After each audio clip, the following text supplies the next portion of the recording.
پہنچنے کے لیے کرتے ہیں. آپ کی عشق کا مقام دیکھیں اور مرتبہ دیکھیں. آپ فرماتی ہیں کہ میں چاہتی ہوں کہ جنت اور دوزخ ختم کر دوں تاکہ عبادت صرف اور صرف اس لیے اس کی جائے کہ اس نے ہمیں پیدا کیا, وہ ہمارا خالق ہے اور ہم اس کی مخلوق. تو حضرت ابو ذر غفاری رضی اللہ تعالیٰ عنہ نے عرض کی, یا رسول اللہ علمنی عملا یقربنی الی الجنہ ویباعدنی عن النار. عرض کی یا رسول اللہ, بڑے بزرگ تھے.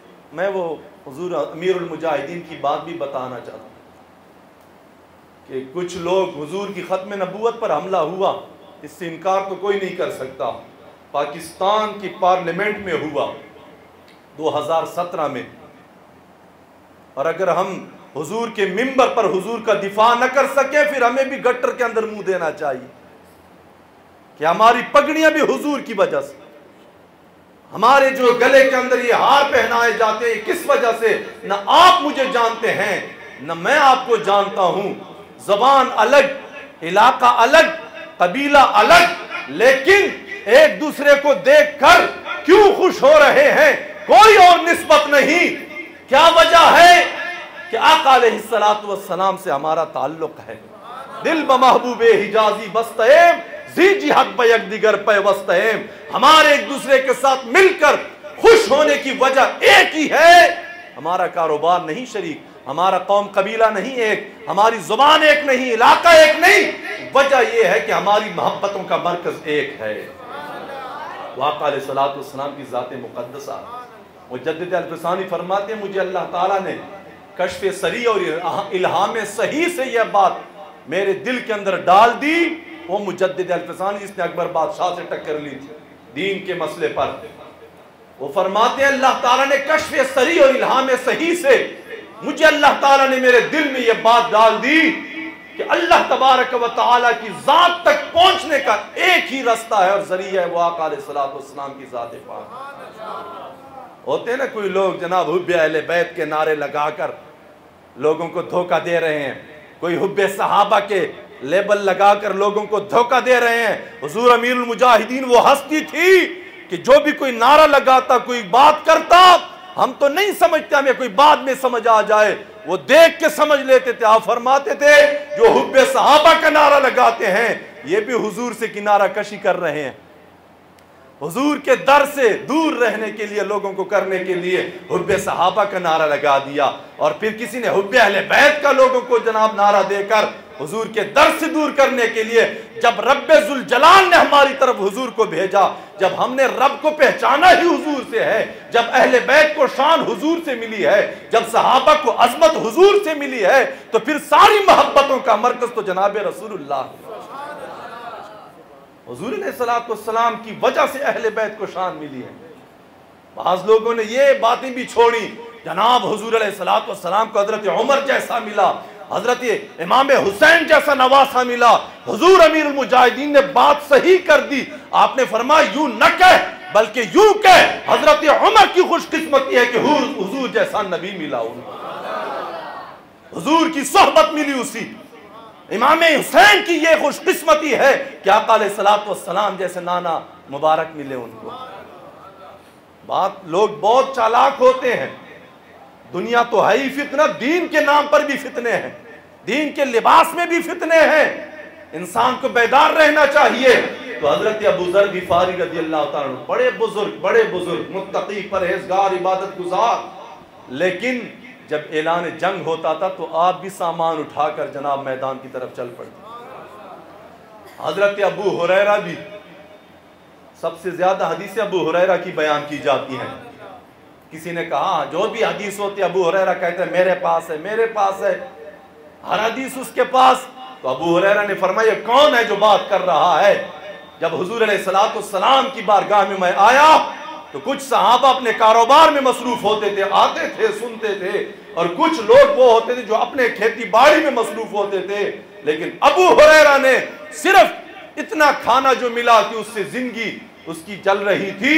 ابو ہریرہ نے نہ کوئی کاروبار کیا, ابو ہریرہ نے نہ کھیتی باڑی کا کام کیا, ابو ہریرہ نے دن اور رات آقا علیہ السلام کی حدیثیں سنی ہیں. اور حضور علیہ السلام جہاں کہیں بھی دعوت پر جاتے تھے تو بن بلائے تو کوئی ساتھ نہیں جاتا تھا، ایک ابو ہریرہ جا سکتا تھا۔ آپ نے فرمایا تھا ابو ہریرہ کھانے کے لیے نہیں جاتا، ابو ہریرہ میری حدیثوں کا جناب بھوکا ہے، یہ حدیثوں کا پیاسا ہے، اس کو کوئی یہ نہ سمجھے کہ یہ کھانے کے پیچھے جا رہا ہے۔ حضرت حضور امیر المجاہدین فرماتے تھے آج کوئی اپنے علم کے ذام میں ہے کہ ہم نے اتنے مدرسے بنائے جو ہیں دین کے، اتنی مسجدیں قائم کی ہیں، اتنے شاگرد بنائے، ختم نبوت پر ڈاکہ ڈالا گیا اور انہوں نے اپنے سر اندر کر دیے۔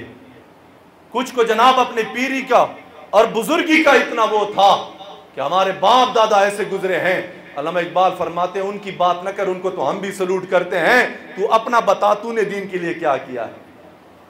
ان کی بات نہ کر، جو باپ دادا کسی کے گزرے ان کی تاریخ روشن ہے، اس سے انکار نہیں، لیکن تو بتا کہ تو کیا کر رہا ہے دین کے لیے۔ تو کسی نے جناب ایک چادر اوڑھ لی، کسی نے دوسری چادر اوڑھ لی۔ حضور امیر المجاہدین فرماتے تھے کہ حضرت ابو ہریرہ سے یہ بڑے شیخ الحدیث ہیں کہ حضرت ابو ہریرہ حدیثیں نہیں پڑھاتے تھے اور سناتے تھے لوگوں۔ حضرت ابو ذر غفاری سے یہ بڑے پرہیزگار ہیں، بڑے بزرگ اور متقی ہیں، کیا وہ شب بیداری نہیں کرتے تھے؟ اور پھر جب حضور کی ختم نبوت پر مسئلہ آیا تو حضرت ابوبکر صدیق نے فرمایا کہ جو میں نے قانون بنایا تھا کہ جنگ بدر کے جو مجاہدین ہیں وہ جنگ میں نہیں جائیں گے، ان کی ایک جنگ کافی ہے۔ فرمایا آج اس قانون کو ابوبکر خود توڑ رہا ہے کہ جو بھی ہے، چاہے جس کی آنکھیں ہیں، جس کی نہیں، کس کے ہاتھ صحیح ہیں، کسی کے نہیں صحیح، فرمایا کوئی جوان ہے، کوئی بوڑھا ہے، کوئی بدری ہے، کوئی غیر بدری ہے، اگر حضور کا کلمہ پڑھا ہے تو جاؤ ختم نبوت کا دفاع کرو۔ تو حضرت ابوبکر اللہ اکبر، یا رسول اللہ، لبیک لبیک لبیک لبیک یا رسول اللہ، لبیک یا رسول اللہ، لبیک لبیک لبیک۔ من سب نبیا، من سب نبیا، کسی کے باپ کو گالی دے اس کو معافی نہیں ہے، اور جو حضور علیہ السلام کی گستاخی کرے اس کو معافی دی جائے؟ کسی کا باپ بھی معافی نہیں دے سکتا۔ اگر یہاں پر یہ فیصلے کریں گے تو کل قیامت کا دن بھی لگنا ہے۔ حضور امیر المجاہدین نے فرمایا قیامت کے دن بھی یہ اعلان ہو جائے گا کہ ختم نبوت کے غدار ایک طرف کھڑے ہو جائیں اور ختم نبوت کے پہرے دار ایک طرف کھڑے ہو جائیں۔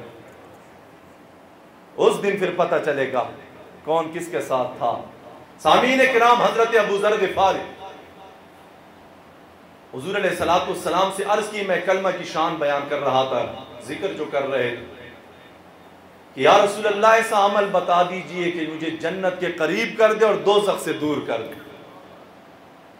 مختصر سوال ہے اور جامع سوال ہے۔ آقا علیہ السلام نے کیا فرمایا؟ اے ابو ذر اذا عملت سیئتا فاعمل بجنبہا حسنتا۔ اے ابو ذر غفاری، تمام امت کے لیے تعلیم ہے، اے ابو ذر غفاری جب بھی تجھ سے گناہ ہو جائے، تعلیم امت ہے، صحابہ تو صحابہ تھے، فرمایا جب بھی تجھ سے کوئی برا عمل ہو جائے، خواہ زبان سے ہو جائے، خواہ آنکھ سے ہو جائے، خواہ کان سے ہو جائے، خواہ ہاتھ سے ہو جائے، فرمایا فعمل بجنبہا حسنتا، تو پھر اس برائی پر اصرار نہ کر اور ڈٹا نہ رہے، اور یہ بھی نہیں کہ تو بھول جائے کر کے گناہ، تیرے ذہن سے تو وہ اتر جائے گا گناہ، لیکن البر لا یبلا والذنب لا ینسا، رب کریم کے علم میں اور رجسٹر میں تو وہ آ چکا ہے۔ اے ابو ذر اگر کبھی کوئی کوتاہی ہو جائے فوراً اس کے ساتھ کوئی نیک کام کر لیا کر، کوئی نیکی کر لیا کر، اس لیے کہ قرآن مجید فرماتا ہے ان الحسنات یذہبن السیئات، گناہ جتنے بھی بڑے ہوتے ہیں جب نیکی آ جائیں تو وہ پانی کی طرح اس کو بہا کے لے جاتے ہیں۔ یہ نہیں آیا قرآن مجید میں کہ کوئی نیکی گناہ کی وجہ سے ختم ہو جاتا ہے، لیکن یہ آیا ہے کہ نیکیوں کی وجہ سے گناہ دھل جاتے ہیں۔ تو حضرت ابو ذر غفاری نے عرض کی یا رسول اللہ الا الہ الا اللہ من الحسنات، یا رسول اللہ لا الہ الا اللہ محمد الرسول اللہ یہ بھی نیکیوں میں آتا ہے؟ جناب رسول اللہ نے فرمایا ہی احسن الحسنات، اے ابو ذر تیری نگاہ میں اور تیرے علم میں اور تیری فکر میں جتنی نیکیاں ہیں ان سب سے بڑھ کر نیکی تو لا الہ الا اللہ پڑھنا ہے۔ اللہ اللہ اللہ اللہ اللہ اللہ اللہ اللہ لا الہ الا اللہ لا الہ الا اللہ لا الہ الا اللہ آمنا برسول اللہ مولا دل کا زنگ چھڑا۔ آقا علیہ السلام نے فرمایا ہر چیز کو زنگ لگتی ہے، دل کو بھی زنگ لگتا ہے۔ فرمایا پھر غافل نہ ہو جایا کرو، اس کی صفائی کر لیا کرو، اور صفائی اس کی ذکر الہی سے ہوتی، قرآن عظیم کی تلاوت سے ہوتی، موت کو کثرت کے ساتھ یاد کرنے سے دل صاف ہوتا ہے۔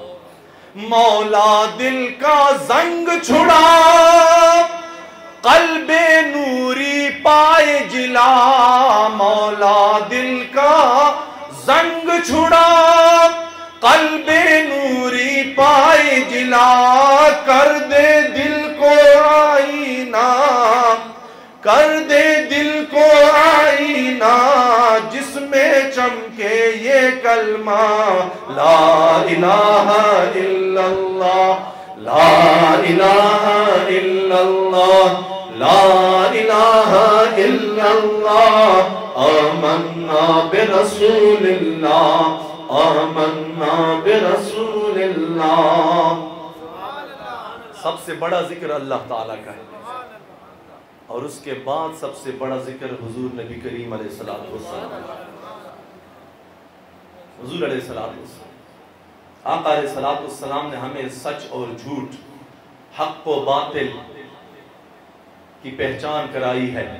جتنی عبادات ہم کر رہے ہیں، قرآن عظیم کی تلاوت کو دیکھو، اعتکاف کی عبادت کو دیکھو، ذکر و اذکار، درود و سلام، حج و عمرہ، خیرات و زکوٰۃ، یہ تو سب آقا علیہ السلام ہمیں دے کے گئے۔ ایک بے وقوف ہے KPK میں، مفتی منیر شاکر اس کا نام ہے، انتہائی گمراہ بندہ اور دن بدن گمراہی میں جا رہا ہے۔ وہ کہتے ہیں کہ رب نے کہا ہے کہ حضور کو مانو ورنہ نعوذ باللہ میں نہ مانتا ہے، اور اس کمینے سے کوئی پوچھے کہ رب نے تیری طرف وحی کی ہے تو یہ کہہ رہا ہے کہ رب نے مجھے کہا ہے کہ حضور کو مانو۔ اگر تو رب کو پہچانتا ہے تو وہ بھی حضور سے پہچان ہوئی ہے تجھے رب۔ لیکن اللہ تبارک و تعالی جب گمراہ کرتا ہے تو من یضلل اللہ فلا ہادی لہ، ساری دنیا بھی اکٹھی ہو کر اس کو راہ دکھائے وہ راہ نہیں پا سکتا۔ سامعین اکرام، آقا علیہ السلام کی نعت شریف کی میں دو اشعار ذکر کر دوں، پھر جو کچھ میسر ہوا وہ ذکر کر دوں گا۔ میں نے موضوع کو کوئی ایسے نہیں رکھا کوئی ایک ہی، اللہ تعالیٰ کی شان بیان کریں یہ بھی ہمارا موضوع ہے، حضور کی شان بیان کریں یہ بھی ہمارا موضوع ہے، قرآن کی شان بیان کریں یہ بھی ہمارا موضوع ہے۔ بلغ العلا بکمالہ، میں نے اپنی مسجد کی محفل چھوڑ کر چشتی صاحب کی محبت کی وجہ سے اور ان کی عقیدت، میں گیا تھا اس ایک طرف، پھر پنڈی سے گزر ہوا تو انہوں نے جانے نہیں دیا۔ کوئی وجہ نہیں ہے، وہی وجہ ہے کہ آقا علیہ السلام کی محبت نے ہمیں اکٹھا کیا۔ میں اللہ تعالیٰ کا شکر بھی ادا کرتا ہوں کہ ایسی پاک محفل میں شرکت کی توفیق عطا فرمائی۔ چشتی صاحب برادر محترم اور انتظامیہ مسجد حاضہ اور آپ محلے دار جتنے بھی ہیں، سب کا شکریہ ادا کرتا ہوں کہ آپ کی دعوت کی وجہ سے مجھے یہاں پر جو ہے وہ شرکت نصیب ہوئی ہے۔ یہ سب سے پاک جگہ اور سب سے پاک کلام کا ہم ذکر کر رہے ہیں۔ تو سامعین کرام، میں اس لیے کہہ رہا ہوں کہ وقت تھوڑا ہے اور آپ ساتھ دیں، اور یہ تو ایسی نعت شریف ہے کہ آقا علیہ السلام کی بارگاہ میں مقبول ہے۔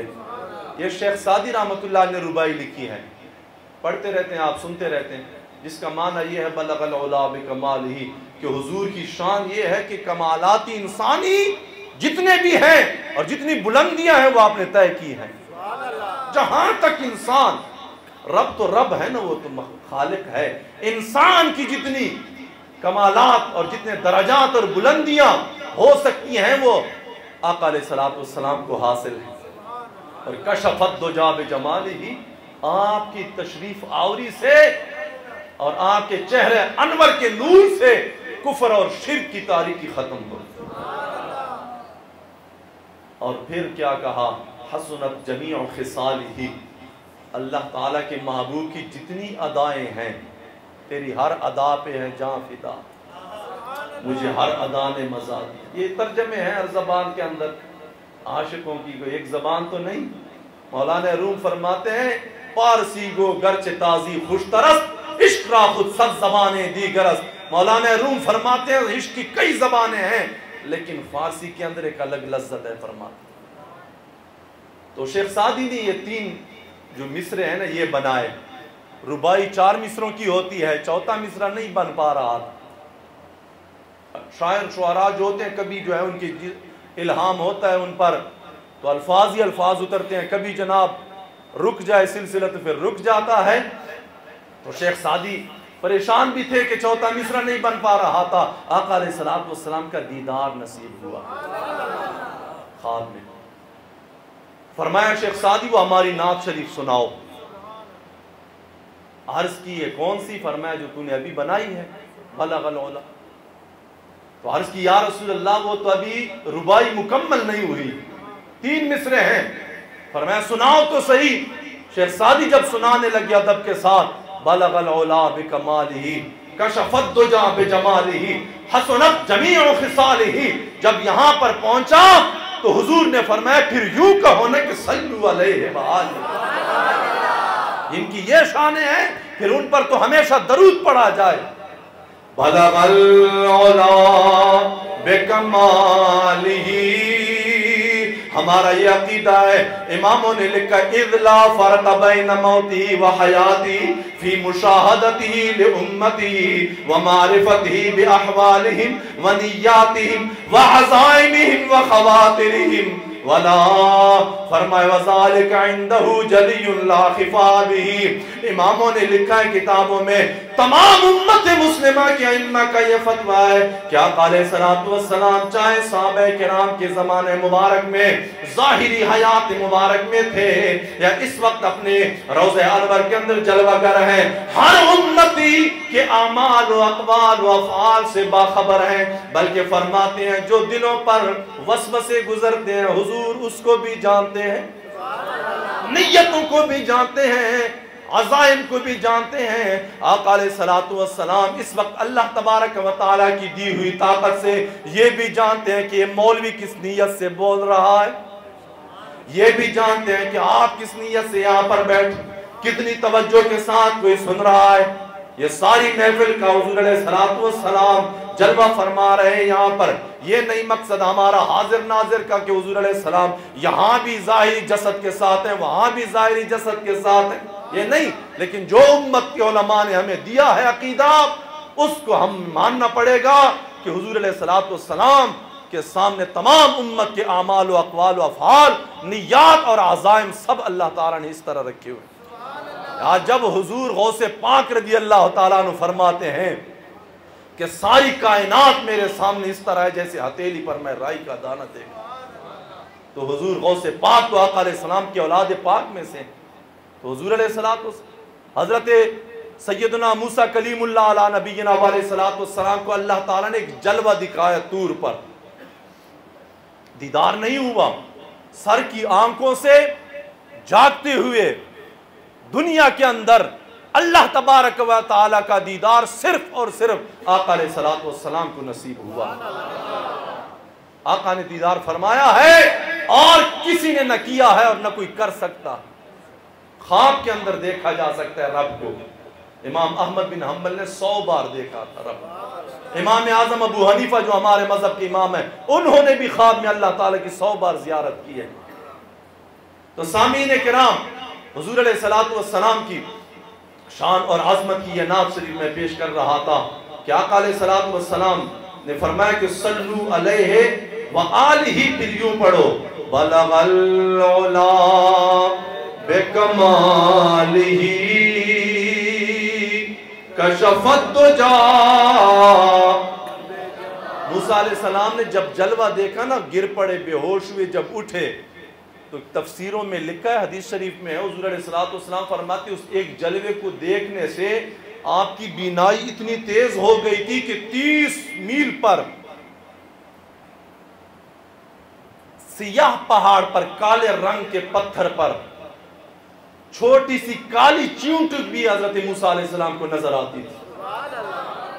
ایک جلوہ جو کوہ طور پر ہوا رب کے نور کا، اور اس سے بینائی اتنی تیز ہوتی ہے، اور آقا علیہ السلام نے بے پردہ کلام کیا ہے رب سے۔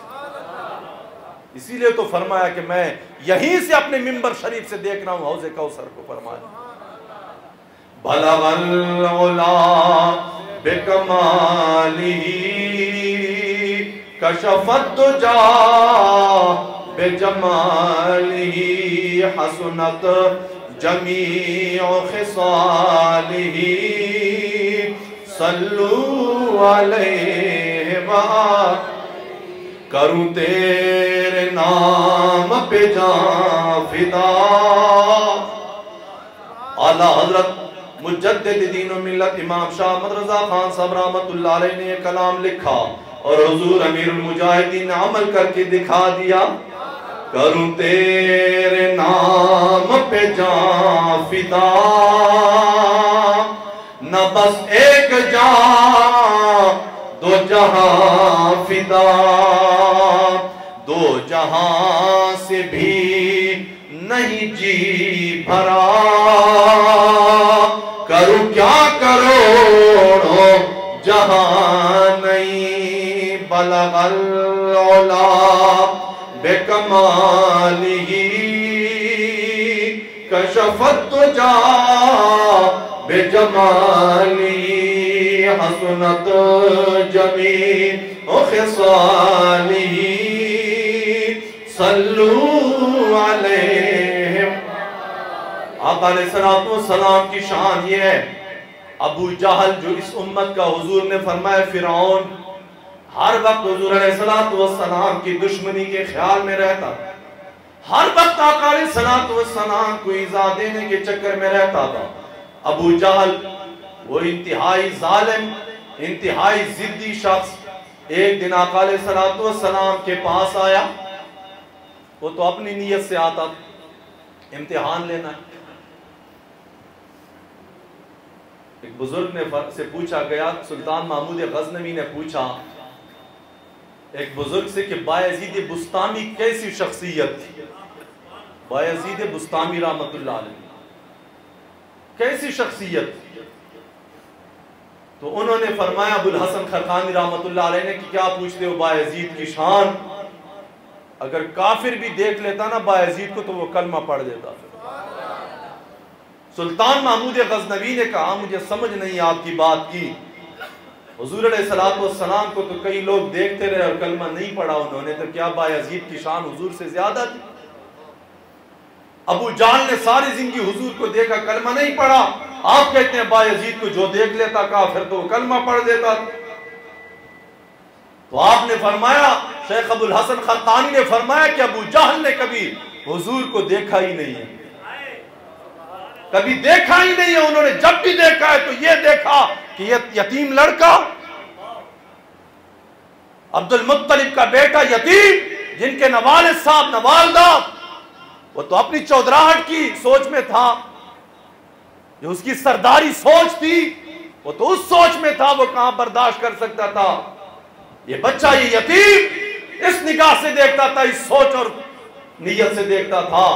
ابو الحسن خرقانی نے فرمایا کہ اگر ایک مرتبہ بھی ابو جہل اس نگاہ سے اور اس نیت سے دیکھ لیتا جس نیت سے ابو بکر نے دیکھا حضور کو، تو اس کی بدبختی دور ہو کر اس کو کلمہ نصیب ہو جاتا۔ یہ کمی حضور کی طرف سے نہیں تھی، یہ کمی ابو جہل کی طرف سے تھی۔ سامعین کرام، ابو جہل ایک دن مٹھی بند کر کے لایا اور کہنے لگا کہ اگر تم اللہ تعالیٰ کے سچے رسول ہو تو یہ بتاؤ میری مٹھی میں کیا ہے؟ تم جو آسمانوں کی خبریں دیتے ہو لوگوں کو، جنت ہے دوزخ ہے، یہ تم سناتے ہو، تو یہ بتاؤ کہ میری مٹھی میں کیا ہے؟ تو اس کو مولائے روم رحمت اللہ علیہ نے اپنی مثنوی شریف میں فارسی اشعار میں ذکر کیا ہے. کس طرح ذکر کیا ہے؟ گر رسولی چیست در دستم نہاں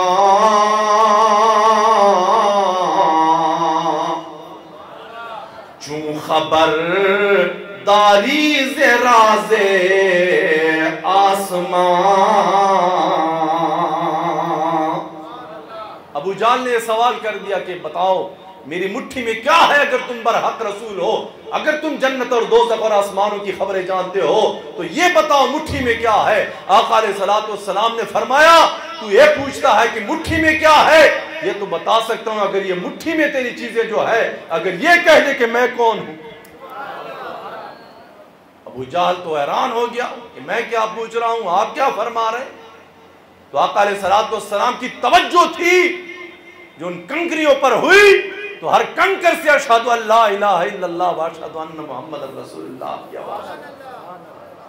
مولا روم نے اس کو بیان کیا. گر رسولی چیست در دستم نہاں چون خبر داری ز راز آسمان. گفت شش پارا حجر در دست توست بشنو از ہر یک تو تسبیح درست. فرمایا یہ بھی بتا دیتا ہوں تیری مٹھی میں کیا ہے، اب سن ہر ایک کنکر سے کہ وہ کیا کہتا ہے اور جواب دیتا ہے. تو سامعین کرام، آقا علیہ الصلوۃ والسلام کی شان اور عظمت اس لیے ہم بیان کرتے ہیں کہ اگر رب کو ہم نے پہچانا ہے تو حضور علیہ الصلوۃ والسلام سے پہچانا. باقی تو پھر قرآن عظیم آیا ہے، رمضان شریف آیا ہے، کتنی عبادات ہیں، لوگ اس سے مزے کر کی عبادات کی جو ہے وہ مزے لیتے ہیں، روحانیت حاصل کرتے ہیں. شیخ سعدی رحمۃ اللہ علیہ فرماتے ہیں انسان وہ بھٹکے ہوئے لوگوں کو کہتے ہیں جو کبھی ایک طرف چلا جاتے ہیں کہ ہم حق کو حاصل کریں.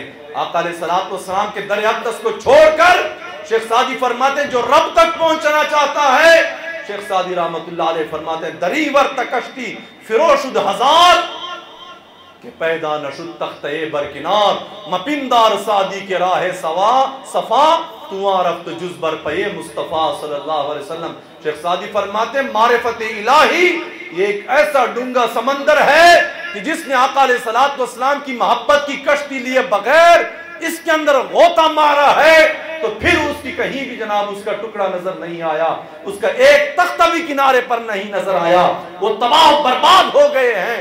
اگر تم نے اللہ تبارک و تعالی کی معرفت حاصل کرنی ہے تو پھر در رسول تک پہنچو، در رسول تک پہنچو. حضور علیہ الصلوۃ والسلام نے ہمیں سب کچھ دیا، اس لیے تو حضرت ابو بکر صدیق رضی اللہ تعالیٰ نے ایک بات کہی ہے جس کو علامہ اقبال نے ذکر کیا. حضرت ابو بکر صدیق فرماتے ہیں کہ اے محبوب علیہ الصلوۃ والسلام آپ کے تو رب سے زیادہ مجھ پر احسان ہے. بات کو سمجھنے کی کوشش کریں. حضرت ابو بکر نے کہی ہے یہ بات، علامہ اقبال نے اس کو ذکر کیا ہے کہ اشعار میں کہ یا رسول اللہ آپ کے تو رب سے بھی زیادہ مجھ پر احسان ہے. وہ کس ارادے سے کہہ رہے ہیں کہ یا رسول اللہ اگر رب کو ہم نے پہچانا ہے تو آپ کی وساطت سے پہچانا ہے.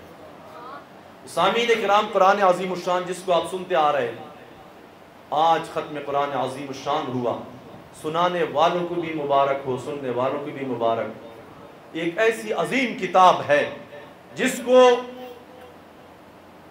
چھونا بھی عبادت ہے، اسی لیے تو فرمایا بغیر وضو کے نہ چھو. جس کو چومنا بھی عبادت ہے.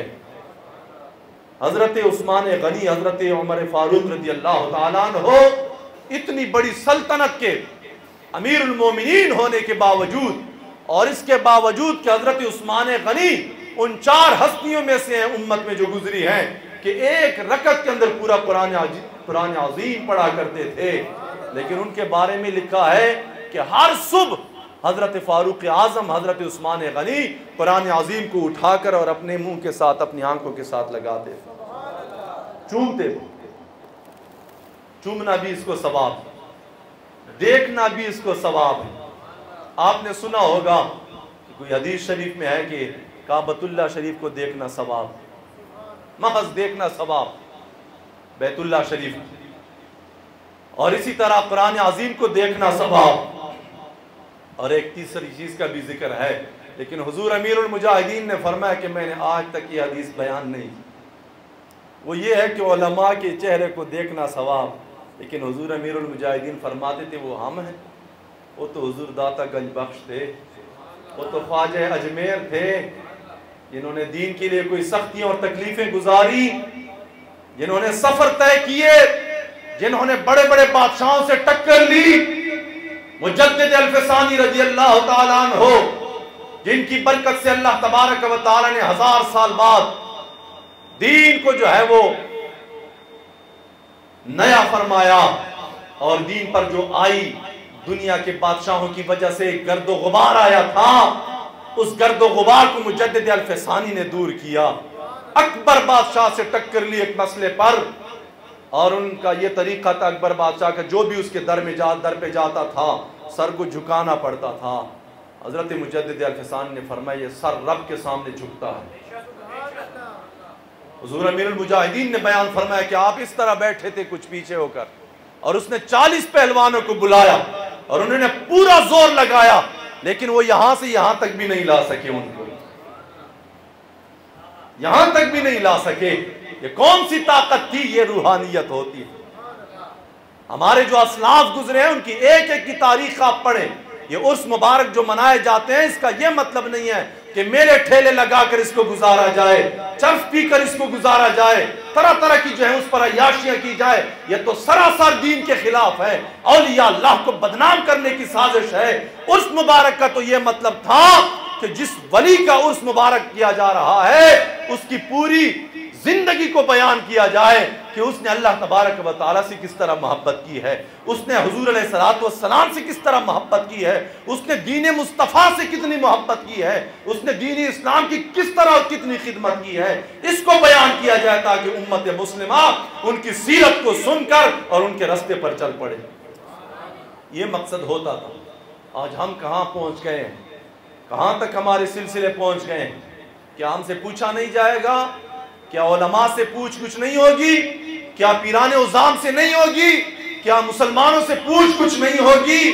ایک ایک یہاں تک حضور نے فرمایا کہ عالم جو تقریریں کرتا ہے اس سے ایک ایک بیان اور تقریر کے بارے میں پوچھا جائے گا کہ کس نیت سے تو بیان کرتا تھا، کس نیت سے تو بولتا تھا۔ یہ تو حضور امیر المجاہدین کی برکات ہیں۔ بخدا ہم نے کئی استادوں سے پڑھا ہے، لیکن جو نکتے حضور امیر المجاہدین نے بیان کیے، اسلام کے جو راز اور دین کے جو راز آپ بیان کرتے تھے ہر موقع پر، اس طرح سے ہم نے کسی عالم سے نہیں سنی۔ ایسا نڈر، ایسا دلیر، ایسا جفاکش عالم ہم نے اپنی زندگی میں نہیں دیکھا۔ کسی نے اپنی محدود کوئی دین اسلام کی خدمت کی ہوگی، لیکن انہوں نے تو 3 بادشاہوں سے ٹکر لی ہے ختم نبوت کے مسئلے، ناموس رسالت کے مسئلے میں، اور کوئی بھی نہیں سر جھکا سکا ان کا۔ فرمایا ساری دنیا یہ زور لگا رہی ہے کہ میں اس طرح کر لوں، لیکن فرمایا نہیں، میں حضور کا غلام ہوں، اس طرح دنیا سے جاؤں گا۔ فرمایا پھر آپ نے دیکھا کوئی جنازہ تاریخ اسلام میں بھی اس طرح دیکھا ہے کبھی؟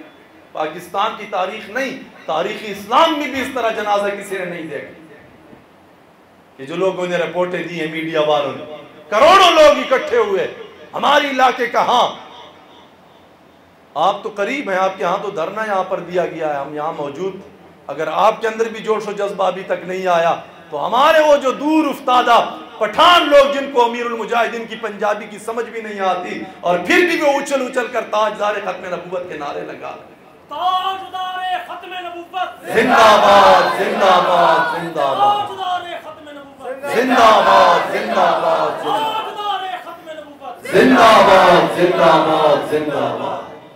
سامعین کرام، حضور علیہ السلام کی احادیث مبارکہ میں قرآن عظیم کی جو شان ہے قرآن عظیم خود فرماتے ہیں اِنَّا نَحْنُ نَزَّلْنَا الذِّكْرَ وَإِنَّا لَهُ لَحَافِظُونَ. اللہ تبارک و تعالیٰ خود اتارنے والا، کلام مجید بھی اللہ تعالیٰ کی کلام ہے، اتارنے والا بھی وہ ہے، اور ساتھ خود فرماتے ہیں اِنَّا نَحْنُ نَزَّلْنَا الذِّكْرَ وَإِنَّا لَهُ لَحَافِظُونَ، کہ بے شک ہم اتارنے والے ہیں اس قرآن مجید. اللہ تو ایک ہے، وہ تو نہ فرشتوں کا محتاج ہے نہ ہمارا تمہارا محتاج ہے. پھر وہ یہ فرماتے ہم اتارنے والے ہیں. علماء فرماتے ہیں جہاں کہیں بھی اللہ تبارک و تعالی نے اپنی بڑی قدرت کا اظہار فرمایا ہے تو وہاں پر یہ فرمایا کہ ہم نے یہ کیا ہے، پوری قدرتوں کے ساتھ اور طاقتوں کے ساتھ میں نے یہ کام کیا.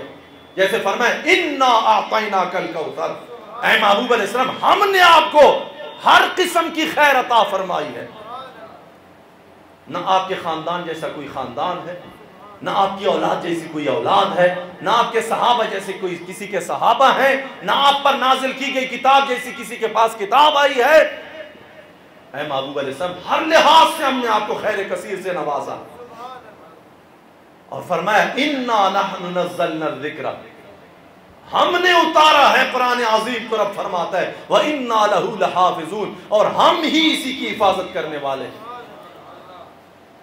14 صدیاں گزر گئی، ایک لفظ ایک حرف زبر زیر کی کمی بیچی نہیں ہے قرآن مجید میں. کیا کافروں نے کوئی زور نہیں لگایا ہوگا؟ کیا کافروں نے کوشش نہیں کی ہوگی؟ ختم نبوت پر وہ حملے کروا رہے ہیں، ناموس رسالت پر حملے کروا رہے ہیں، ناموس صحابہ پر وہ حملے کروا رہے ہیں، ہر قسم کی سازشیں کر رہے ہیں. تو کیا انہوں نے قرآن مجید کے خلاف کوئی سازش نہیں کی ہوگی؟ 400 نسخے تو قرآن مجید کے بگرام ایئر بیس افغانستان میں نعوذ باللہ انہوں نے جلا دیے. حضور امیر المجاہدین یہی رونا رو رہے تھے. میں جانتا ہوں، میرے استاد محترم تھے، میں نے 2 سال ان سے پڑھا ہے. ہم رہے ہیں تحریک میں ان کے ساتھ. ایسا کوئی اور مولوی بتا دو کہ جو دنیا میں اس کے بال سفید ہو جائیں، لاہور جیسے شہر میں رہتے ہوئے کئی اس کے شاگرد ہوں، سینکڑوں ہزاروں تعداد میں، لیکن وہ اپنا 5 مرلے 2 مرلے کا مکان بھی نہ لے لے، پلاٹ بھی نہ لے لے. ایسا کوئی اور مولوی بتا دو. ہم جاؤ پوچھو، ان کی تاریخ پوچھو. آج بھی مسجد کے گھر میں ان کے بچے رہ رہے ہیں. نہ انہوں نے اپنے بچوں کی بیاہ کی ہے، نہ ان کے لیے کوئی بندوبست کیا. بچیاں بھی بغیر بیاہ کے چھوڑ گئے، بچے بھی چھوڑ گئے. لیکن کس لیے؟ یہ صحابہ کرام کا طریقہ انہوں نے اپنایا ہوا تھا. ایک دن ایک بچی حضرت ابوبکر صدیق نے اٹھائی ہوئی تھی، اور حضرت عمر نے پوچھا یہ کون ہے جس سے اتنی محبت آپ فرما رہے ہیں؟ فرمایا یہ مجھ سے بھی بہتر شخص کی بیٹی ہے. حالانکہ امت کا تو یہ عقیدہ ہے کہ ایک نبیوں کے بعد سب سے افضل حضرت ابوبکر صدیق ہیں، لیکن جب وہ خود فرما رہے ہیں، وہ کس کی تھی؟ وہ اس صحابی کی تھی جو حضور علیہ السلام پر قربان ہو گیا تھا، اور اس کے بیٹے نہیں تھی، صرف بیٹیاں تھی اس کی. تو اس کی کفالت پھر کون کرتے تھے؟ حضرت ابوبکر صدیق کرتے تھے. تو یہ تو یقین اور ایمان کی بات ہے کہ حضرت امیر المجاہدین کے بچوں کی شادیاں نہیں ہوں گی، ہو جائیں گی.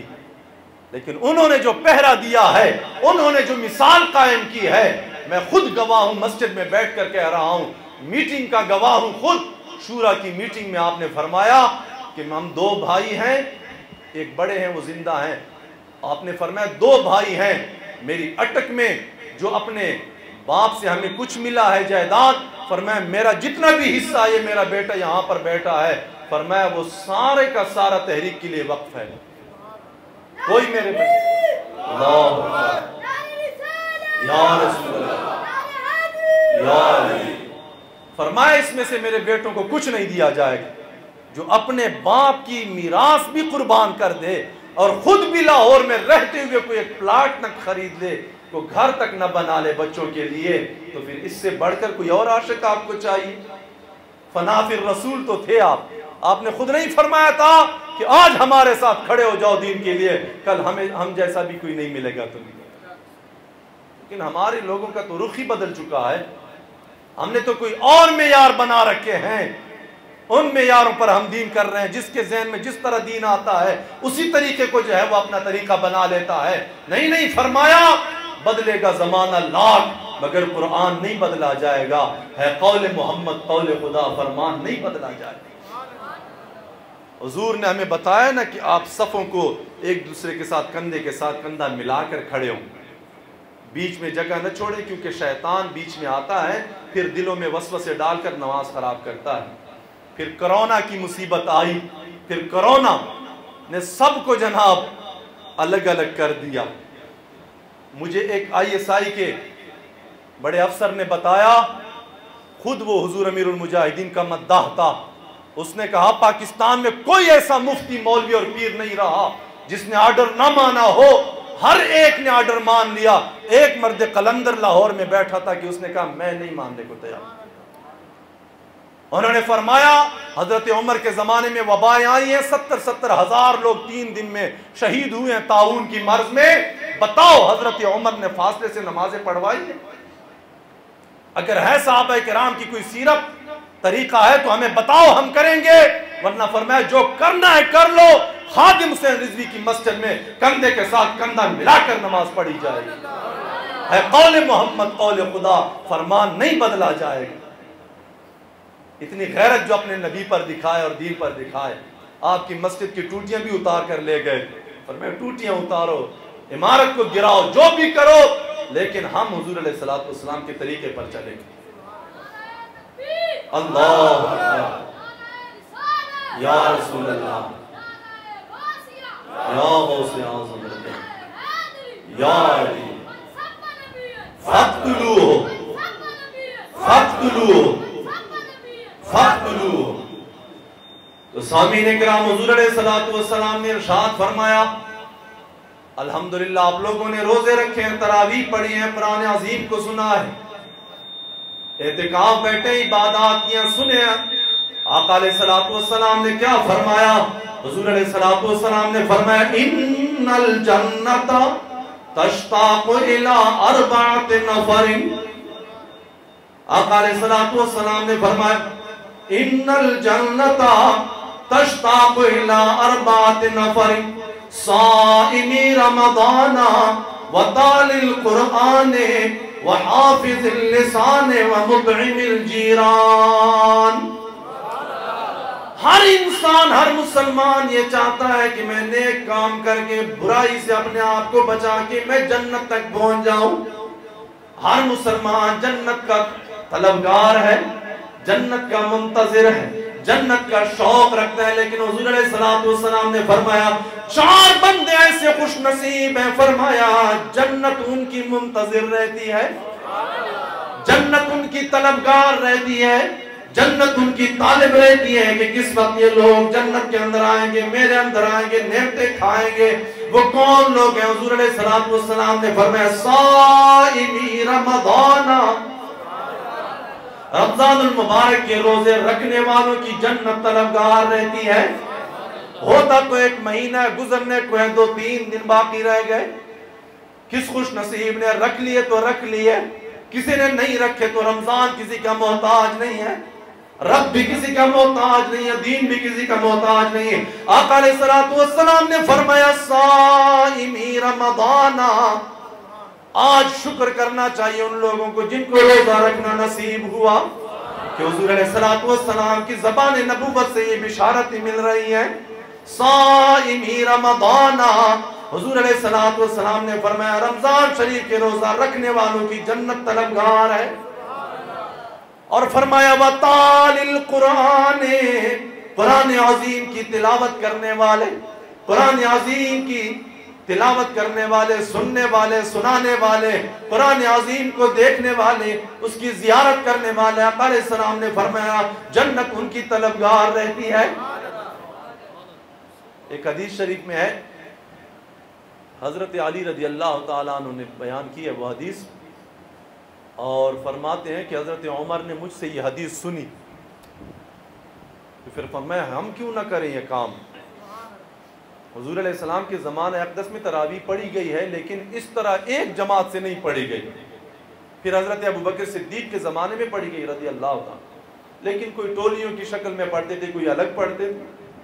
یہ باقاعدہ ایک امام کے پیچھے تراویح جو شروع کرائی گئی ہیں حضرت عمر ابن خطاب رضی اللہ تعالیٰ عنہ کی سنت، اور حضور نے فرمایا علیکم بسنتی و سنت الخلفاء الراشدین، تم پر میرے طریقے پکڑنا بھی لازم ہے اور خلفاء راشدین کے طریقے پکڑنا بھی لازم ہے۔ تو سامعین کرام، حضرت علی نے حدیث بیان کی اور پھر فرمایا وہ حدیث شریف کیا ہے کہ جب رمضان شریف کا مہینہ آتا ہے تو اللہ تبارک و تعالیٰ کے عرش کے ارد گرد ایک جگہ ہے، ایک نورانی جگہ ہے نور سے بنی ہوئی، جس کو حظیرۃ القدس کہا جاتا ہے۔ وہاں پر فرشتے ہیں، حضور فرماتے ہیں، اور وہ 11 مہینے بغیر کسی تعطل اور رکاوٹ کے، بغیر کسی 1 منٹ اور سیکنڈ کے تعطل کے وہ عبادت جاری رکھتے ہیں، اللہ تعالیٰ کی عبادت جاری رکھتے ہیں 11 مہینے۔ اور جب رمضان شریف کا مہینہ آتا ہے تو اللہ تعالیٰ کی بارگاہ میں ایک درخواست پیش کرتے ہیں۔ وہ درخواست کیا ہے کہ یا اللہ ہمیں اجازت مل جائے کہ ہم روئے زمین پر جا کر حضور علیہ السلام کی امت کے ساتھ مل کر عبادت کر لیں، تراویح کی عبادت میں ہم شامل ہو جائیں۔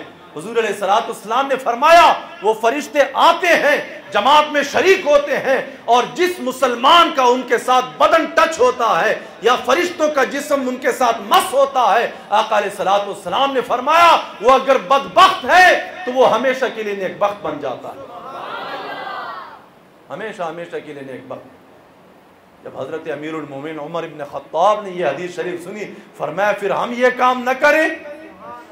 تو ایک امام کے پیچھے آپ نے تمام کو اکٹھا کیا کہ دیکھو حضور نے فرمایا، سب نے مان لی بات، اور پھر جب سب کھڑے ہو گئے ایک امام کے پیچھے اور متفق ہو گئے تو آپ نے فرمایا نعمت البدعۃ ھذہ، فرمایا کیسا اچھا طریقہ ہم لوگوں نے اپنا لیا۔ تو پھر حضرت علی عثمان رضی اللہ تعالیٰ عنہ، تیسرے نمبر کے خلیفہ، وہ جب بھی رمضان شریف میں نکلتے تھے اور مساجد کے پاس سے گزرتے تھے اور ان سے تلاوت قرآن عظیم کی آواز آتی تھی اور روشنیاں اس کے اندر ہوتی تھی تو کیا فرماتے؟ نور اللہ قبر عمر کما نور مساجدنا بالقرآن، اللہ تعالیٰ حضرت عمر کی قبر کو ایسے نورانی کر دے جیسے انہوں نے اللہ تعالیٰ کی مسجد نورانی بنائی، تلاوت قرآن عظیم سے آباد کی ہیں، روشنیوں سے ان کو منور کیا ہے۔ اور حضرت علی رضی اللہ عنہ بھی جب گزرتے تھے رمضان شریف میں اور مساجد کے اندر تلاوت قرآن عظیم سنتے تھے اور روشنیاں اس کے اندر دیکھتے تھے تو آپ دعا دیتے حضرت عمر رضی اللہ تعالیٰ عنہ۔ تو آج جو یہ کام کر رہے ہیں مساجد کی خدمت اور عبادت، اور جو اس میں تلاوت کر رہے ہیں اور سنا رہے ہیں اور سن رہے ہیں، اور کوئی اہتمام کر رہے ہیں اس کا اور کوئی اس میں اپنا مال خرچ کر رہے ہیں، تو یہ طریقہ کن کا ہے؟ حضرت فاروق اعظم کا طریقہ، حضرت عثمان غنی کا طریقہ ہے، حضرت علی شیر خدا کی سنت۔ حضور علیہ السلام نے فرمایا ان الجنت تشتاق الی 4 نفر، فرمایا جنت 4 لوگوں کی منتظر رہتی ہے، طلبگار رہتی ہے، صائمی رمضان، رمضان شریف کے روزے رکھنے والوں کی طلبگار رہتی ہے، فرمایا وَتَالِ الْقُرْآنِ، قرآن عظیم کی تلاوت کرنے والوں کی طلبگار رہتی ہے۔ تیسرا فرمایا وَحَافِظِ اللِّسَانِ، فرمایا جو اپنی زبانوں کی حفاظت کرنے والے ہیں، جھوٹ، تہمت، الزام، غیبت، جھوٹی قسمیں، فضول باتیں، فضول گوئی سے اپنی زبانوں کی حفاظت کرتے ہیں، حضور فرماتے ہیں جنت ان کی طلبگار رہتی ہے۔ ہمیں بھی سوچنا چاہیے زبان اللہ تعالیٰ نے جو دی ہے نا، اس کا ایک وقت ہے بولنے کا، پھر ایک وقت رک جاتی ہے، بند ہو جاتی ہے۔ وہ یا تو زندگی میں کسی کی بند ہو جاتی ہے، زبان گنگا ہو جاتا ہے، یا مرنے کے ساتھ بند ہو جاتی ہے، لیکن یہ بندہ نہ سمجھے کہ اس کا بل نہیں آتا، اس کا خرچہ نہیں آتا، تو بس بندہ چلا ہی رکھے، بھئی تر زبان ہے، جو بھی آئے بولتا جائے، تہمت آئے، الزام زبان پہ آئے، بدگمانی آئے جناب، اور جھوٹ اور جھوٹی قسمیں یہ کرتا رہے۔ زبان اس لیے اللہ تعالیٰ نے دی ہے، اس نے نہیں دی اللہ تبارک و تعالیٰ نے، زبان اللہ تعالیٰ نے دی ہے اللہ تعالیٰ کے ذکر کے لیے، زبان اللہ تعالیٰ نے دی ہے درود و سلام پڑھنے کے لیے دی ہے، زبان اللہ تعالیٰ نے قرآن عظیم کی تلاوت کے لیے دی ہے، زبان اللہ تعالیٰ نے قرآن و حدیث پڑھنے کے لیے دی ہے، پڑھانے کے لیے دی ہے، زبان اللہ تعالیٰ نے نیکی کی باتوں کرنے کے لیے دی ہے، فضول گوئی میں اپنا بوجھ زیادہ نہیں کرنا چاہیے۔ حضور نے ایک صحابی سے فرمایا، صحابی جس گھاٹی سے تو نے جانا ہے چڑھنا ہے، یعنی موت کی گھاٹی سے، جس نے گھاٹی سے تو نے گزرنا ہے، وہ گھاٹی بڑی سخت ہے، وہ کانٹوں سے بھری ہوئی ہے، وہ بڑی پرپیچ ہے۔ فرمایا اپنے بوجھ زیادہ نہ کر، وہاں چڑھنا مشکل ہو جائے، یعنی گناہوں کے بوجھ نہ بنا اپنے لیے۔ یہ زبان، یہ انسان کے اندر کتابوں میں لکھا ہے کہ جرمہ صغیر و جرمہ کبیر، یہ لوتھڑا تو اتنا کچھ ہے، بہت چھوٹا ٹکڑا ہے گوشت کا، لیکن اس کا جرم بہت بڑا ہوتا ہے۔ جھوٹ کتنا بڑا جرم۔ حضور فرماتے جب بندہ جھوٹ بولنے لگتا ہے تو فرشتہ 1 میل اس سے دور چلا جاتا ہے۔ ایک منہ پر فرشتہ مقرر ہے منہ کی حفاظت کے لیے، کتنا اللہ تعالیٰ نے ہم پہ کرم کیا ہے۔ ماتھے کے لیے الگ فرشتہ ہے، آنکھوں کے لیے الگ فرشتہ مقرر ہے۔ یہ اتنے جو گرد و غبار اور چیزیں اڑتی ہیں، یا کیا ہم اپنی قوت سے اپنی آنکھوں کی حفاظت کر رہے ہیں؟ اتنے نازک اندام ہے، ایک ذرہ بھی آ جائے تو بندے کو کتنی تکلیف ہوتی ہے، اور یہ جو اس کی حفاظت ہو رہی ہے یہ فرشتوں سے اللہ تعالیٰ کروا رہا ہے۔ اور پھر جو کچھ مقدر ہوتا ہے، پھر عین کے پہنی بھی ہوں تو وہ ذرہ اندر چلا جاتا ہے۔ اور فرمایا منہ پر ایک الگ فرشتہ مقرر ہے، یہ ہونٹوں پر الگ مقرر ہے، درود شریف کے لیے الگ فرشتہ مقرر ہے، اور فرمایا ناک پر الگ فرشتہ مقرر ہے۔ تو یہ حضور نے فرمایا کہ فرشتے مقرر ہیں اس زبان کے لیے، منہ کے لیے، لہذا تم ان کو بھی تکلیف نہ دو۔ جب بندہ جھوٹ بولنے لگتے 1 میل اس کی بدبو کی وجہ سے فرشتہ دور چلا جاتا۔ دیکھیں ہم اسلام کے دعوے دار ہیں، ہم اولیاء کرام کی محبت کے دعوے دار ہیں، لیکن ان کی زندگی کو بھی پڑھا جائے کہ حضور غوث پاک نے چھوٹی عمر میں اپنی والدہ کی نصیحت کو اتنا مضبوطی سے پکڑا، اور آپ نے لٹتے ہوئے بھی جھوٹ نہیں بولا کہ آپ لوٹے جا رہے تھے، قافلہ لوٹا جا رہا تھا، اور آپ نے جھوٹ نہیں بولا، سچ بولا۔ تو پھر سچ کی برکات کیا آئی کہ 60 لوگوں کا وہ گروہ جو مسلسل ساری زندگی ڈاکو رہے اور ڈکیتیاں کرتے رہے، ایک بچے کے سچ بولنے کی وجہ سے وہ راہ راست پر آ گئے اور وقت کے ولی بن گئے تھے آپ کی نگاہ سے۔ پھر تو اس زبان کی حفاظت کرنے والے حضور فرماتے ہیں، ایک حدیث شریف ہے، حضور فرماتے ہیں کہ بندے کے جسم میں 2 جگہ ہیں، ایک 2 جبڑوں کے درمیان لوتھڑا زبان کا، اور ایک 2 رانوں کے درمیان شرمگاہ۔ حضور فرماتے ہیں زبان نبوت سے کہ جو بندہ ان 2 کی حفاظت کی مجھے ضمانت دے، میں محمد مصطفیٰ اس کو جنت کی ضمانت دیتا ہوں۔ یہ حضور علیہ السلام نے فرمایا۔ اور چوتھا فرمایا وَمُطْعِمِ الْجِيرَانِ، اڑوس پڑوس کا خیال رکھنے والے، ہمسایوں کا خیال رکھنے والے، ان کی مجبوریوں کا خیال رکھنے والے، ان کو دینے والے، کھلانے پلانے والے۔ آج ہم مسلمان کی سوچ یہ بن گئی ہے، عدلے کے بدلے پر چل رہے ہیں، کوئی اچھائی کرے گا تو میں کروں گا، نہیں کرے گا تو نہیں۔ آقا علیہ السلام نے صحابہ کو تربیت دیتے ہوئے فرمایا لا تکونوا امعا نہ بنو۔ عرض کی یار سے امعا کا کیا معنی ہے؟ فرمایا امعا کا یہ معنی ہے کہ اگر کوئی اچھائی کرے گا تو کروں گا۔ فرمایا نہیں، اسلام کا یہ درس نہیں ہے، اسلام کا یہ درس ہے احسن الی من اساء، برائی کا بدلہ برائی سے دینا یہ تو بڑا آسان کام ہے۔ اسلام کہتا ہے کہ برائی کا بدلہ اچھائی سے دو، یہ تیری پہلوانی ہے، یہ تیری مسلمانی۔ سامعین کرام، میں نے اس مختصر وقت میں کچھ عرض کرنا تھا۔ قرآن عظیم بہت عظیم کتاب ہے، اللہ تعالیٰ آپ کے سننے اور سنانے کو قبول و منظور فرمائے۔ اور آخر میں پشتو میں 1-2 شعر پڑھتا ہوں، آپ کو سمجھ آئے لفظ کی یا نہ آئے، لیکن نعت شریف حضور علیہ السلام کی ہے، اور شاعر یہ کہتا ہے کہ یا رسول اللہ، ہمارا چاہت یہ ہے اور ہمارے دلوں کے ارمان یہ ہے کہ ہم جان و مال سے آپ پر فدا ہو جائیں۔ یا رسول اللہ زمان تن من لتا قربان شام، یا رسول اللہ زمان تن من لتا قربان شام۔ ستاپ محبت میں دازڑ نور ہم دیر ودان شاہ. علامہ اقبال بھی فرماتے ہیں کہ اگر عشق رسول سے تو محروم ہے، عاشقان رسول پر تو باتیں نہ کر، پھر یہ سوال کر ذرہ عشق نبی از حق طلب، سوز صدیق و علی از حق طلب. پھر اللہ تعالیٰ سے گڑ گڑا کر یہ سوال کر کہ یا اللہ، جو سوز اور جو عشق رسول کی خیرات تو نے حضرت ابو بکر پر کی تھی، حضرت علی کو جو عشق و سوز عطا فرمایا تھا، اس سے ایک ذرہ مجھے بھی عطا کر. یا رسول اللہ زمان تن من لتا قربان، شکر دے کریم رالا ستامی ندا راکڑے. شکر ہے رب کا کہ حضور کی محبت ہمیں نصیب ہوئی. ہماری زبان جب بھی تقریر کرتی ہے تو حضور کی تعریف اور ثنا کرتی ہے. اور وہ کیا بدبختی ہوتی کہ ہم دنیا داروں کی تعریفیں اور قصیدے پڑھتے ہیں.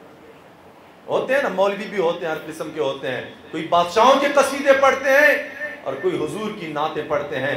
اعلیٰ حضرت شاہ احمد رضا خان صاحب کے دور میں ایک بہت بڑے مالدار شخص نے کہا کہ میرے قصیدے لکھو، شعراء کو کہا، اور جو اچھا لکھے گا تو اس کو انعام دیا جائے گا.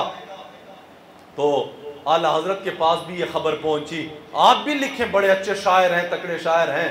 تو اعلیٰ حضرت رحمۃ اللہ نے پھر جواب میں نعت شریف لکھی، اور نعت شریف بھی اس انداز سے کہ ان کو جواب بھی دے دیا، ان کو جواب بھی مل گیا، دے دیا گیا.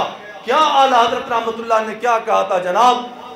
کروں مدح اہل دول رضا، پڑھے اس بلا میں میری بلا، دنیا داروں کی دنیا کے لیے تعریف کروں. فرمایا یہ تو لعنت والا کام ہے، اور میری بھی ایسے کام پر لعنت ہو میری طرف سے بھی.